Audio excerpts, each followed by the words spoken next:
सही बात पूछो तो सारी साधना केवल देह भाव को मिटाने के लिए है।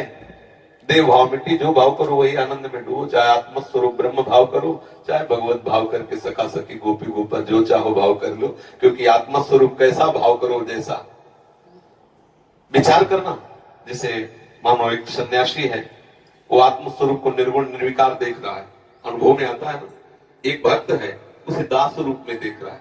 दास शरीर थोड़ी होता है, दास स्वरूप भाव में उसने भावना की भेद बुद्धि करके, और तो उसे दास सेवक भाव अनुभव हो रहा है।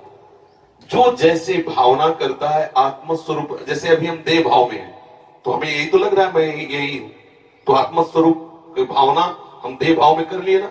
अब इसे हटाइए, आप जो भाव कीजिए। अंतिम समय यदि मृग का चिंतन करते हैं तो आत्मस्वरूप मृग स्वरूप में प्रकाशित हो जाता है। भरत जी को देखो, अंतिम समय में स्त्री का चिंतन करते हैं तो पुरंजन अगला जन्म स्त्री का। आत्मस्वरूप कैसा भाव करो जैसा, कोई भाव ना करो तो मुक्त हो गए। समझ गए ना, कोई भाव नहीं, मुक्त हो गए। अगर भाव कर रहे हो तो किस कोटि का कर रहे हो, जो कर रहे हो उसी का फल है।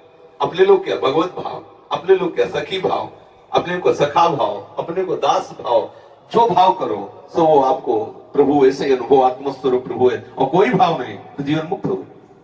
समझ में आ रहा है? आत्मस्वरूप कैसा भाव करो जैसा, और कोई भाव ना करो तो इसे कहते हैं निराकार और निर्विकार चिदानंद में स्वरूप। बिल्कुल सब सिद्धांत सत्य है, पर अपने भाव को पहले शरीर भाव से हटाना होगा। जब तक शरीर भाव है तब तक विषय भाव है, कोई भगवत भाव नहीं, कोई ज्ञान भाव नहीं, कोई योग भाव नहीं।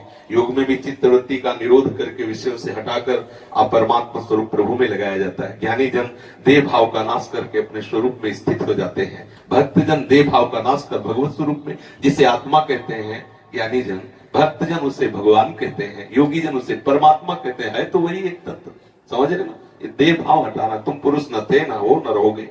ये पोशाक पुरुष की धारण करने से कोई पुरुष नहीं हो जाता, पर ये भाव मिटना बड़ा कठिन है, इसीलिए साधन में लगाया जाता है।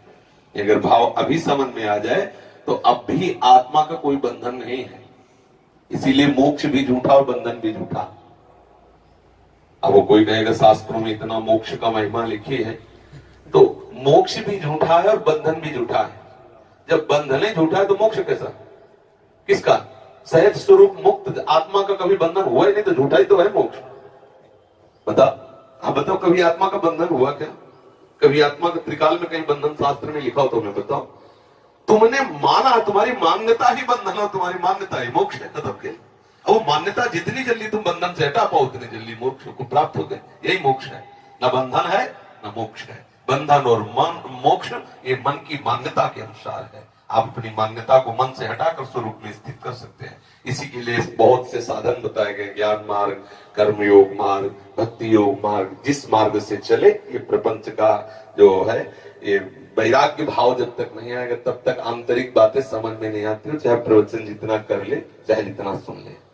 नायमात्मा प्रवचनेन लभ्या, चाहे जितना प्रवचन कर ले लेकिन आत्म तत्व का बोध नहीं होता। चाहे जितना प्रवचन सुन ले, चाहे जितना बुद्धि बलवान हो, आत्म तत्व जब वर्ण करें तब होता है। हमारा लक्ष्य दृढ़ हो जाए और सब बाहरी, आज हम चाहे जितना सुने व्यवहार को ही सत्य मान रहे। देख लीजिए, छोटी छोटी बात में प्रतिकूलता अनुकूलता, लड़ाई झगड़ा राग द्वेष कहाँ है? केवल बातें केवल हो रही आत्म तत्व बोध की तरफ या भगवत मार्ग की तरफ। सच्चाई से चलने लगो, अंदर ही मार्ग दिखाई देने लगेगा, अंदर ही प्रकाशित हो जाता है मार्ग। साधकों को ज्यादा माथापच्ची नहीं करनी पड़ती। जैसे एक यमुना स्नान करने शिष्य जा रहे थे तो गुरुजी ने टार्च दी, अंधेरा था, एकदम धीमी सी एक पैर दिखा। बोले गुरुजी इससे लक्ष्य की प्राप्ति कैसे होगी, बहुत कम प्रकाश। बोले जितना एक पैर के लिए प्रकाश है बस वो पैर बढ़ाते चले जाओ तो हर पैर में प्रकाश मिलेगा, आप लक्ष्य तक पहुंच जाएंगे।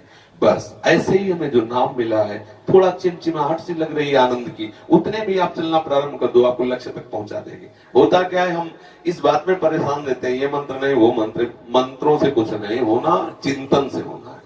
आप चिंतन सुधार लो, अभी ठीक हो, अभी आनंद आ जाएगा।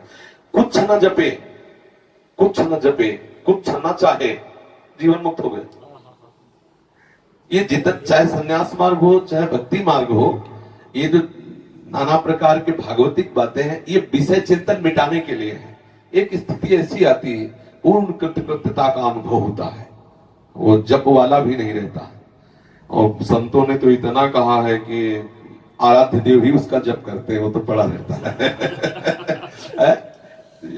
आगे की स्थिति काहो के बल भजन को काहो के आचार, व्यास भरोसे कुंवर के सुवत पाओ प्रसाद।